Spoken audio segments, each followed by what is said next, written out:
जारी है। लगातार 28 विधानसभा उपचुनाव क्षेत्रों से हमारे 56 संवाददाता आपको अपडेट्स दे रहे हैं। नए मेहमानों के साथ मैं मौजूद हूं। मेरे साथ मौजूद है भारतीय जनता पार्टी के वरिष्ठ नेता, भारतीय जनता युवा मोर्चा के पूर्व अध्यक्ष, पूर्व विधायक और प्रदेश भारतीय जनता पार्टी के वरिष्ठ उपाध्यक्ष जीतू जिराती जी। जीतू जिराती जी हाटपिपलिया के प्रभारी थे। दूसरी तरफ मेरे मेहमान मौजूद हैं अनुरोध जैन, कांग्रेस के प्रवक्ता है, युवा नेता है। आप दोनों का स्वागत है। और सवाल सबसे पहले आपसे जीतू भाई, निश्चित रूप से आपकी पार्टी अच्छा कर रही है, 17 सीटों पर आगे है, रुझान जो आए हैं उसमें रुझानों में, लेकिन जिस सीट के आप प्रभारी थे हाटपिपलिया पर, वहां पर खबर आपके लिए अच्छी नहीं है, क्योंकि अभी तक आप वहां पर जिस राउंड की गिनती हुई है उसमें लगभग 1700-1800 वोट से आप पीछे चल रहे हैं। धन्यवाद प्रतीक भैया, एक तो आपको बहुत बहुत धन्यवाद कि आपने मुझे अवसर दिया अपने चैनल पर। और दूसरी बात ये है कि ये रुझान है, परिणाम नहीं है। जिस तरह से, क्योंकि हमने दिन रात वहाँ पर काम किया है, प्रत्येक पोलिंग बूथ की जानकारी हमको है, एक एक मतदाता की हमको जानकारी है। इसलिए ये जो पहला और दूसरा राउंड है, इन पहले और दूसरे राउंड में हमेशा कांग्रेस बढ़त बना करके चलती है। और हमारे लिए राहत की बात यह है कि यहाँ से लगभग 2700-2800 वोटों की बढ़त रहती थी पिछले चुनाव में भी, अगर आप उठा करके देखें तो कांग्रेस की। लेकिन राहत भरी बात यह है, मेरे लगातार कार्यकर्ताओं से संपर्क हो रहा है, यहाँ से सिर्फ 1100 मतों से आगे कांग्रेस चल रही है। मतलब लगभग 1000 से ज़्यादा वोट, हमने 1200 वोट से ज़्यादा कवर ये भी किया है। तो मैं आपको बता दूं कि तीसरे चौथे राउंड से, 2 राउंड के बाद तीसरे राउंड में हम लगभग बराबर होंगे, और चौथे राउंड से चलेगा तो अप्रत्याशित से परिणाम आपके पास आएंगे। बम्पर वोट से भारतीय जनता पार्टी हाटपिपलिया से जीत रही है।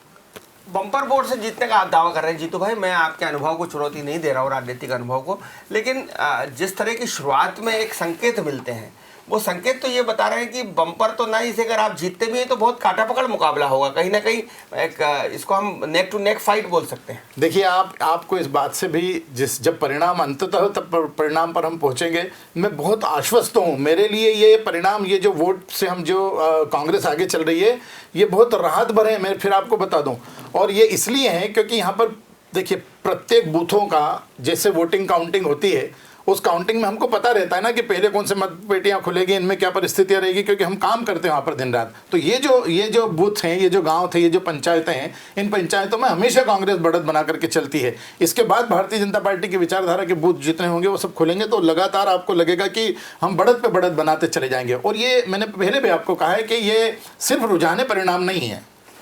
जीतू जिराती जी, ये बिल्कुल सही बात है कि ये प्रारंभिक रुझान है। हम भी कह रहे हैं कि प्रारंभिक रुझान है, लेकिन ये रुझान ही कुछ संकेत करते हैं, और ये संकेत आपके लिए बहुत अच्छा है कि आप 19 सीटों पर 17 सीटों पर आगे चल रहे हैं। अनुरोध जी, कांग्रेस के लिए बड़ा खराब कह सकते हैं कि आप जिस तरह के आत्मविश्वास था आप लोगों को, कमलनाथ जी कह रहे थे कि वो 2 सीट तो बताओ जहाँ भारतीय जनता पार्टी आगे है। कमलनाथ जी 17 सीट के हैं जहाँ भारतीय जनता पार्टी आगे, क्या कहना चाहेंगे अनुरोध आप? प्रतीक भैया, सबसे पहले तो बहुत बहुत धन्यवाद, आज आपने मुझे इस चैनल पे आमंत्रित करा। देखिए, 2-3 बातें हैं। चूँकि ये प्रारंभिक रुझान है, और मुझे ऐसा लगता है जब डाक मत पत्र, जिसमें हमने पहले भी हमारी शंका जाहिर करी थी कि कहीं ना कहीं हमारी संवेदनाएं थी उसको लेके कि जिला प्रशासन हम कांग्रेस के प्रत्याशियों को उस तरह से समर्थन नहीं कर रहा था, तो उसका कहीं ना कहीं इफेक्ट है। प्लस ये मैं मानता हूँ कि ये जो अभी परिणाम आ रहे हैं, प्रारंभिक रुझान में भारतीय जनता पार्टी आगे है, पर हमें समझना होगा कि मध्य प्रदेश के परिप्रेक्ष्य में कि जो जनता है, उन लोगों में ये एक भ्रम फैलाया गया कि 28 में से कांग्रेस को 28 सीटें जीतना है, और ये संभव नहीं है। उसके कारण जनता में भी ये एक भावना जागृत हुई कि शायद ये भारतीय जनता पार्टी को वोट देना ही बेहतर होगा, और उसी लिए लग रहा है। लेकिन मैं बोलता हूं कि ये T20 का मैच है, और ये अंतिम गेंद तक जब तक हम मानेंगे नहीं, क्योंकि क्रिकेट के मैच में जिस तरह से अंतिम गेंद पे परिणाम आते हैं, वैसे ही आप देखेंगे कि जैसे जैसे समय निकलेगा, 11:30-12 बजे के बाद, पिछली बार भी हमने देखा था जब 2018 में हुए थे, रात को 8 बजे तक मतगणना चलती रही और परिणाम क्लैरिटी नहीं थी। हम देखेंगे कि भारतीय जनता पार्टी और कांग्रेस जो है अपनी बढ़त बनाना शुरू करेगी, और हम सम्मानजनक सीटों पे हम आगे निकलना शुरू कर देंगे। बिल्कुल, आप ठीक कह रहे हैं। दोनों पक्ष, जैसे जीतू जिराती भी कह रहे हैं कि अभी तो कांग्रेस के कुछ मत खिले हैं, मतलब मैं कह रहा हूं कि उम्मीदें कायम हैं, और ये आपने ठीक कहा कि ये 2020 का मैच है, आखिरी सीट और आखिरी बॉल तक का इंतजार इसमें किया जाना चाहिए।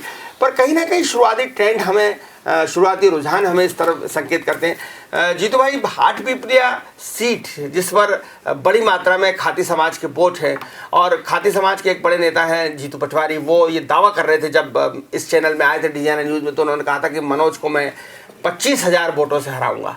तो ये जो दावा है उनका, ये क्या सही साबित होता हुआ दिखाई दे रहा है?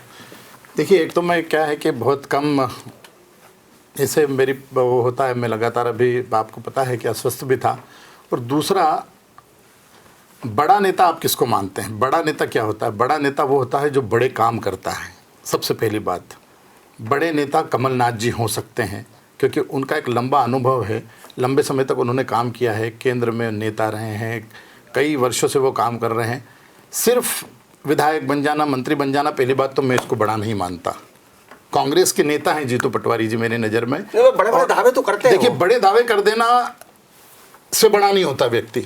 बड़े दावे करके बड़ी सफलता हासिल करना, ये एक बड़ी बात है। दूसरा ये है कि एक बड़ा राजनीतिक या सामाजिक आपके पास अनुभव हो तो आप बड़े हो सकते हैं। 2 बार के विधायक हैं जीतू पटवारी जी, और जिस तरह से वो बड़बोलेपन से बात करते हैं तो वो स्वयं को बड़ा बनाने के लिए कर सकते हैं।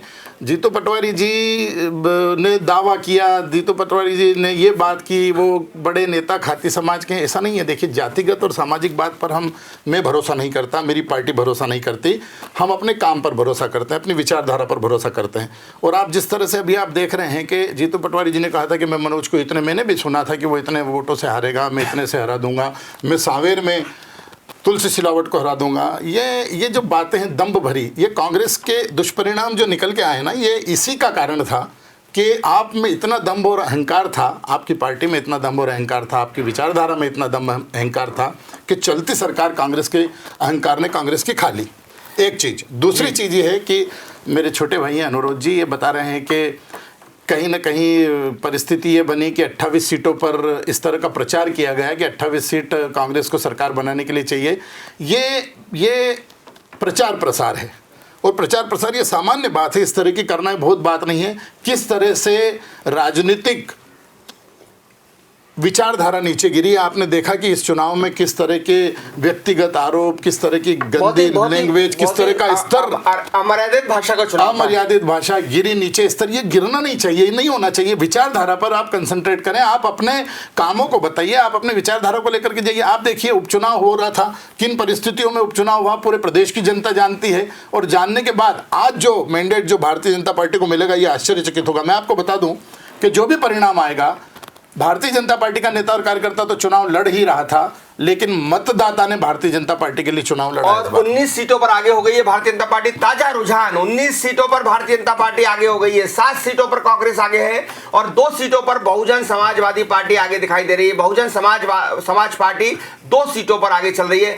अनुरोध, ये जो चंबल का एक थोड़ा सा अगर बात करें, चंबल जहां पर सिंधिया का बड़ा असर है जी, और लेकिन अभी हम बात करेंगे जीतू पटवारी की। जीतू पटवारी बहुत बड़ा दावा कर रहे थे कि वो तुलसी सिलावट को उन्होंने मिलावट भी कहा था, तुलसी सिलावट को उन्होंने शाणा कौवा भी कहा था, और एक ऐसा शब्द बोला था जो मैं चैनल पर नहीं बोलना चाहूंगा। तुलसी सिलावट के बारे में वो कहते थे कि तुलसी सिलावट को हम 25,000 वोटों से हराएंगे, बहुत बुरी तरह से हराएंगे। तो क्या ये दावे केवल हवाई दावे थे? क्योंकि तुलसी सिलावट जिस तेजी से बढ़त बना रहे हैं, उसके बाद नहीं लगता कि उनकी जीत में कोई बहुत ज़्यादा संशय है? अभी जैसे आदरणीय जीतू भैया बात कर रहे थे नेतृत्व की, तो मैं तो ये बोलना चाहूँगा कि जीतू पटवारी एक युवाओं के लिए एग्जाम्पल है कि किस तरह से एक सामान्य परिवार का व्यक्ति मेहनत करके कार्यकर्ता उच्च नहीं वो आपकी जाकर मंत्री बन जाता है। मान ली, लेकिन इस तरह का बड़ा कि तुलसी सिलावट उनसे वरिष्ठ नेता है, उन्होंने कहा मैं तुलसी सिलावट को इतने ज्यादा वोटें हराऊंगा, मैं हराऊंगा, पार्टी नहीं हराएगी, मैं हराऊंगा। हाटपिपले में उन्होंने कहा कि मैं हराऊंगा। ये जो मैं है जिसका जिक्र जीतू जिराथी जी कर रहे हैं कि अहंकार, ये अहंकार आपको इस रैली में दिखाई दे रहा है 19/7, ये अहंकार है। ये अहंकार नहीं है, ये आत्मविश्वास जनता जो रहती है उनके साथ। तो जब हम मैं बोलते हैं तो हम बोलते हैं कि जनता हमारे साथ में, जो जनता है वो हराना चाहती है। मैं इसी बात को आगे बढ़ा रहा था कि देखिए, मैं आपकी बात से बिल्कुल एग्री करता हूं कि अगर ये परिणाम आ रहे हैं तो कहीं ना कहीं हमें भी आंकलन करने की ज़रूरत है कि कहाँ पे गलती हो गई। पर मैं जैसे मैंने अपने शुरुआती बात में बोला था कि ये जो चुनाव था, कांग्रेस पार्टी और जनता भारतीय जनता पार्टी के साथ ही नहीं, जिला प्रशासन और भारतीय जनता पार्टी दोनों के साथ मिलकर लड़ रही थी, दोनों साथ में थे और उसी का कहीं ना कहीं परिणाम है। हमने समय समय पर अपनी संवेदनाएं, हमने अपनी समस्याएं बताई, पर आपने देखा कि किस तरह से पुलिस का दुरुपयोग किया गया, जिला प्रशासन का दुरुपयोग किया गया। ये मतलब आपने गली निकालना शुरू कर दिया अंदरूनी। मैं गली की बात नहीं करता हूँ, आप अनुरोध भैया मेरी एक बात सुनिए। आप देखिए क्या है, आपके बड़े नेता, आप बहुत ऊर्जावान नेतृत्वकर्ता नौजवान हैं, सकारात्मक सोच के साथ में काम करते हैं। मैं सच बता रहा हूं, दलगत राजनीति से अलग उठ करके हम दोनों तीनों बात करें यहाँ पर, इन परिणामों के ऊपर जाकर के बात करना चाहिए। मेरा जहाँ एक्सेप्ट करता हूँ, मैंने एक्सेप्ट किया कि कमलनाथ जी का नेतृत्व बहुत अच्छा था, सीनियर लीडर हैं, बहुत काम उन्होंने किया, वो सच में बड़े हैं। मेरा सिर्फ आपसे ये कहना कि ये प्रशासन ने साथ नहीं दिया, पुलिस हमारे साथ नहीं थी, तो अभी थोड़ी देर बाद आपके बड़े नेताओं का स्टेटमेंट आएगा कि ईवीएम हैक हो गई। वो तो आ चुका, वो और आएगा। ईवीएम को हैक प्रशासन ने नहीं किया। ईवीएम को हैक अगर करते तो पिछली बार मध्य प्रदेश में सरकार बन जाती। ईवीएम को अगर हैक करते तो दूसरी जगह पर जहां पर कांग्रेस के परिणाम आए वहां पर नहीं होते। ईवीएम को अगर हैक करते तो जीतो जिराते दूसरा चुनाव नहीं हारता। हम आकलन करें स्वयं में कहां पर गलती हुई है। आप देखिए, हैक कर रही है जनता इस चुनाव का परिणाम। मैं सच बता रहा हूं, मुझे भी अप्रत्याशित सा ये सब कुछ आ रहा है। 19-19 सीट पर भाजपा आगे चल रही है। उपचुनाव था, आपको ये लग रहा था कि हम चुनाव जीतेंगे। भाई जनता त्रस्त हुई थी 15 महीने में, आप समझिए। सिर्फ 1-2-15 महीने का, अनुरोध भैया सच कह रहा हूं, एक भी उपलब्धि कांग्रेस की सरकार की। बड़ी खबर, विपिन मानखेड़े पीछे हो गए थे, फिर से आगे हो गए। आगर मालवा में बड़ा कांटे का मुकाबला चल रहा है। जीतू भाई, आप सावेर में भी आपने ध्यान दिया, सावेर में भी आपको बुलाया गया था, सावेर में भी आप लगे हुए थे। क्या आपको लग रहा है सावेर के अंदर कि सावेर में जो आपका एक नारा था, साधु और शैतान, ये नारा काम कर गया? नहीं, देखिए, मैं इन चीज़ों पर भरोसा नहीं करता भैया। मैं 100% पॉजिटिविटी पर बात करता हूँ। साधु और शैतान, और जैसे मैंने आपको पूर्व में भी कहा कि बहुत निचले स्तर तक प्रचार प्रसार हुए जो नहीं होना चाहिए। मैं तो अपनी सीधी एक विचारधारा की बात करता हूँ। सावेर में मैं गया था, मैंने लोगों के लिए, मुझे एक दिन का समय मिला था। मैं सावेर में सुबह से 9 बजे से पालिया से शुरू करके डकाचिया में मेरा समापन हुआ था। 10 बजे तक मेरा एक रोड शो टाइप भी था और मैं लोगों से मिला था, कार्यकर्ताओं से भी मिला था, आम मतदाताओं से मिला था। तो ऐसा लग रहा था कि एक बयान जैसी चल रही थी वहाँ पर भाजपा के पक्ष में, एक चीज़ जिसका परिणाम आपको यहाँ पर देखने को मिल रहा है। और वहां जाकर के जीतू जिराते ने ये नहीं कहा कि मेरी इज्जत का सवाल है या मुझे चुनाव जिताना, या मैं प्रेमचंद गुड्डू जी का पहली बार मैं यहाँ पर नाम ले रहा हूँ, मैंने नाम भी नहीं लिया। भाई, हमने जो अच्छा किया आप उसकी बात करें। मैंने अपनी सरकार की बात करी, 15 साल की उपलब्धि की बात करी, मैंने बात करी शिवराज सिंह चौहान जी की बात करी, मैंने अगर कमलनाथ जी के लिए भी बात करी होगी तो एक भी बात ऐसे नहीं करी होगी। आप पॉजिटिव होकर के बात करेंगे तो भी लोग आपके साथ होंगे। नकारात्मकता का समाज में अब कोई भी स्थान नहीं है। और सावेर भी गया, मैं सुवासरा भी गया था। सुवासरा में आप देखना, जनता आपके साथ है। जो लोग कांग्रेस से जीत करके आए थे, आप देखिए कि वही लोग भारतीय जनता पार्टी से जीत करके जाएंगे। तो सीधा सीधा आपको दिख रहा है ना कि आपने जनता के साथ में धोखा किया था। कहीं ना कहीं सरकार की जो दलगत उनकी जो स्थितियां थी, जिस तरह का इनका वचन पत्र था, जिस तरह के वादे निभाने की बात करी थी, वो किसान जिसको 2 लाख रुपए तक का। अब थोड़ा सा अनुरोध के लिए एक अच्छी खबर है कि अब थोड़ा सा बीजेपी की लीड कम हुई है। 16 सीटों पर बीजेपी आ गई है, कांग्रेस 2.5 में पहुंच गई है, 10 सीटें पहुंच गई है। हालांकि उतार चढ़ाव है, रुझान है। अनुरोध, ग्वालियर के अंदर सिंधिया की प्रतिष्ठा दांव पर थी और वहां कांग्रेस सच में बहुत अच्छा कर रही है। देखिए, मुरैना और पौड़ी में बीएसपी के 2 प्रत्याशी आगे चल रहे हैं।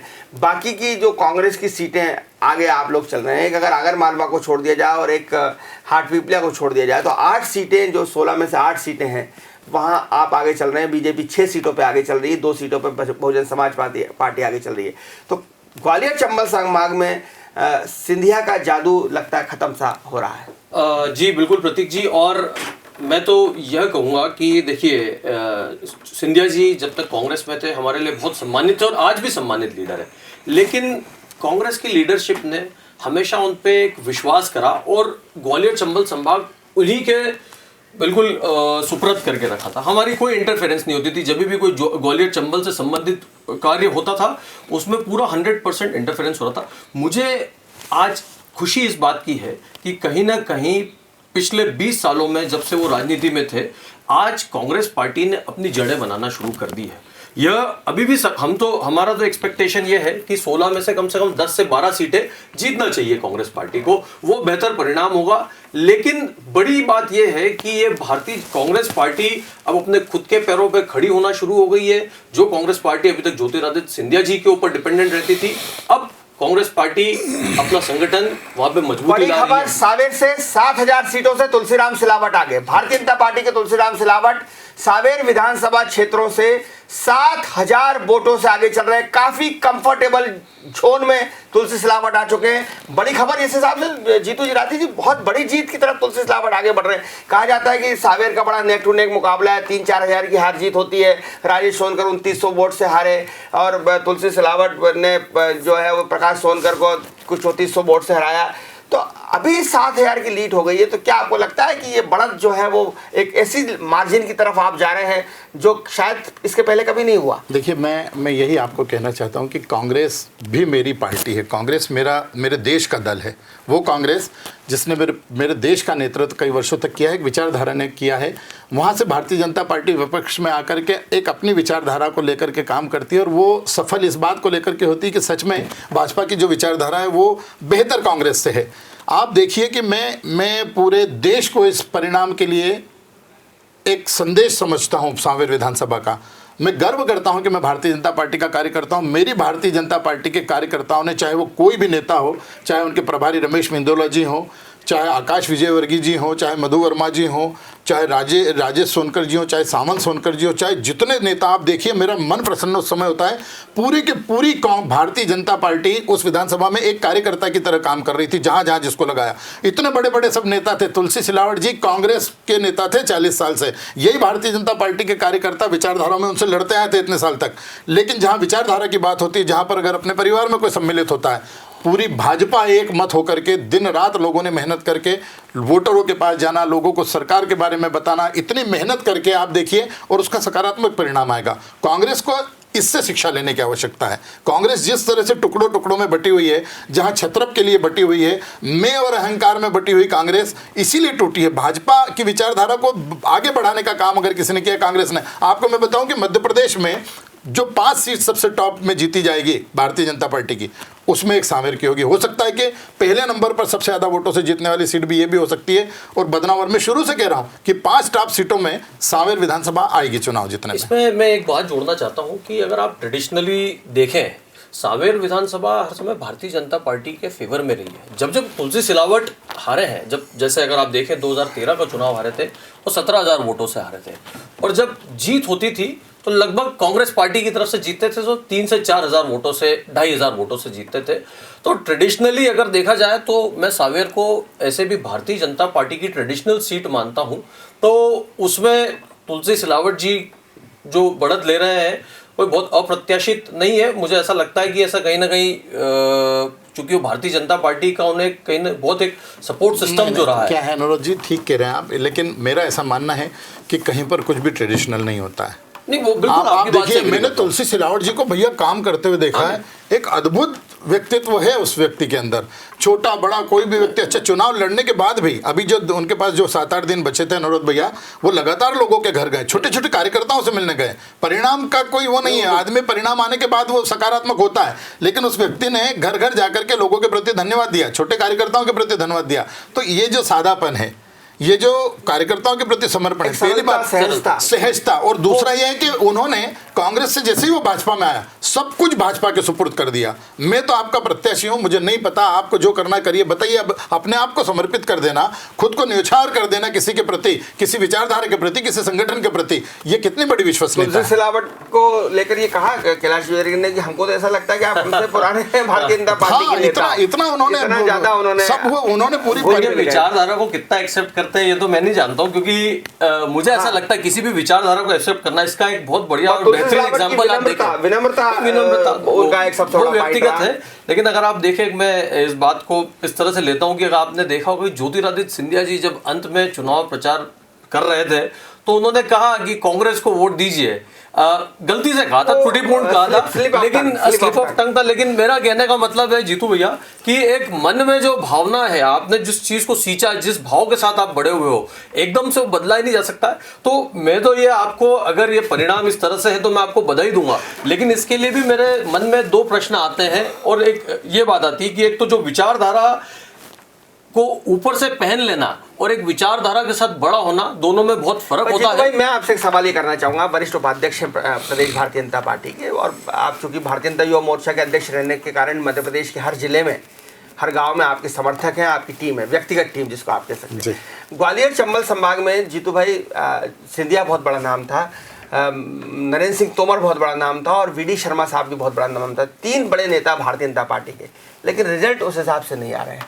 ग्वालियर चंबल संभाग में 16 में से अगर हम बात करें तो 50-50 हो गया है। 8 सीटों पर आप आगे चल रहे हैं, 5 सीटों पर कांग्रेस, 6 सीटों पर कांग्रेस आगे चल रही है, और 2 सीटों पर बहुजन समाजवादी पार्टी आगे चल रही है। 3 दिग्गज, ज्योतिरादित्य, नरेंद्र सिंह तोमर, वीडी शर्मा, नतीजा उतना अच्छा नहीं है। देखिए, अगर आप पुराने परिणाम भी उठा करके देखेंगे प्रतीक भैया, किसी भी विचारधारा को बदलने में, मतदाता की विचारधारा बदलने में बहुत समय लगता है। आप किसी नेता की विचारधारा बदल सकते हैं, नेता अगर कोई परिपक्व है, विधायक है, तो वो उसको अगर परेशानी है, क्षेत्र में काम नहीं कर रहा, जिस कारण ये उपचुनाव हुए थे, वो नेता उठ करके इधर आ सकता है, लेकिन मतदाता का जो विचारधारा होती है वो बहुत मुश्किल से बदली जाती है।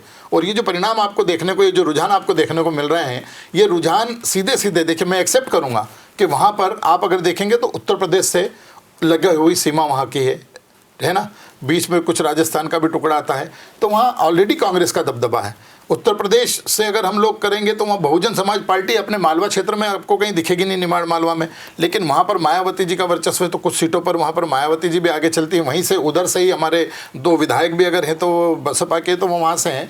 तो भले ही नेता चाहे इधर से उधर हो सकता है किसी बात को लेकर के, लेकिन जो मतदाता होता है भैया, उसमें कहीं ना कहीं परेशानी आती है। लेकिन ये रुझान, वो तो ऑलरेडी वहाँ पर कांग्रेस की सारी सीटें थी, वो तो बसपा की वहाँ पर सारी सीटें थी, लेकिन ये जो परिणाम निकल के जो 16 में से 7-8 भाजपा के पास आ रहे और 5, ये भी कांग्रेस के लिए चिंता का विषय है। इन रुझानों में भी अभी परिणाम नहीं आया है, क्योंकि सब कुछ उनके पास था। सिंधिया पर असर पड़ेगा, सिंधिया की भविष्य की राजनीति पर इसमें असर पड़ेगा क्या? सिंधिया जो बड़े एक ओरा के साथ आए थे कि बड़ा नेता है, चंबल ग्वालियर संभाग का बहुत बड़ा नेता है, पूरे मध्य भारत तक में, उधर शुजालपुर तक, इधर उज्जैन तक, विदिशा तक, तराना तक जिसका जलवा है, बदनावर तक जिसका प्रभाव है, वो सिंधिया परिवार, उसकी क्या आप माने कि? देखिए, एक तो ये पहला तो ये कि हम जल्दबाजी ना करें किसी में, चाहे भाजपा आगे चल रही हो, चाहे कांग्रेस पीछे चल रही हो, परिणाम आने पर सारी डिस्कस उसके बाद की है सारी चीज़ें। अभी तो रुझान चल रहा है, 27 राउंड है, अभी तो 2-2, 3-3 राउंड के ही सिर्फ रिजल्ट आए हैं। और जहाँ तक सिंधिया जी की बात है, तो आप खुद इस बात का आकलन करें कि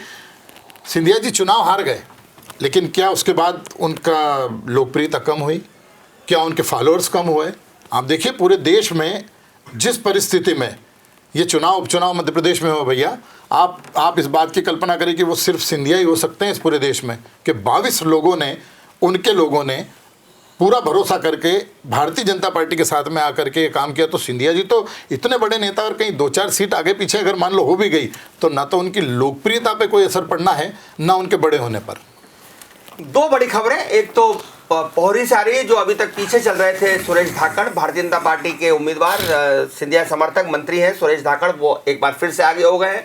और दूसरी खबर बमोरी से आ रही है, सिंधिया के खास समर्थक महेंद्र सिंह सिसोदिया इस बार 4,500 वोटों से कन्हैयालाल अग्रवाल से आगे हो गए हैं। तुलसी सिलावट मध्य प्रदेश में सबसे बड़ी बढ़त के साथ आगे चल रहे हैं, 7,000 वोटों की उनकी लीड हो गई है। प्रद्युम्न सिंह तोमर, गोविंद सिंह राजपूत, इमरती देवी, हरदीप सिंह डंग और राजवर्धन सिंह दत्ती गांव, जो सभी मंत्री हैं, अपने अपने विधानसभा क्षेत्रों में आगे चल रहे हैं। बिसाऊलाल सिंह अनूपपुर सीट से शुरू से बढ़त बनाए हुए हैं, जिनके बहुत सारे वीडियो वायरल हुए थे, जिनकी छवि को लेकर सवाल उठाए जा रहे थे, वे भी आगे चल रहे हैं। इमरती देवी, जिनके बहुत सारे विवादास्पद मामले सामने आए थे, वो भी आगे चल रही हैं। और बहुत ही चौंकाने वाला परिणाम भांडेर से आ रहा है, वहाँ फूल सिंह बरैया कांग्रेस प्रत्याशी तमाम वीडियो वायरल होने के बाद, लक्ष्मीबाई का वीडियो वायरल होने के बावजूद आगे चल रहे हैं। लेकिन 2 चौंकाने वाले खबरें, बसपा का अब एक उम्मीदवार केवल मुरैना से आगे चल रहा है, राम प्रकाश राजौरिया। देखा जाए तो भारतीय जनता पार्टी जो है वो बढ़त बना के चल रही है। 18 सीटों पर भारतीय जनता पार्टी आगे है, 9 सीटों पर कांग्रेस आगे है, 1 सीट पर बहुजन समाजवादी पार्टी आगे है। तो कुल मिलाकर ये मध्य प्रदेश की ताज़ा स्थिति है। फिलहाल हम एक छोटा सा ब्रेक ले रहे हैं। ब्रेक के बाद तुरंत हाजिर होंगे नए अपडेट्स के साथ, नए मेहमानों के साथ। बहुत धन्यवाद अनुरोध जैन आपका, बहुत धन्यवाद जीतू जिराती जी, हमारे इस व्यस्त समय में भी आप हमारे स्टूडियो में आए। जीतू जिराती जी को हार्ट पीप ले जाना है, उनकी धड़कनें हर मशीन के साथ बढ़ रही हैं, घट रही हैं। मैं आप दोनों को शुभकामनाएं देता हूँ। बहुत बहुत धन्यवाद। थैंक यू भैया, नमस्कार।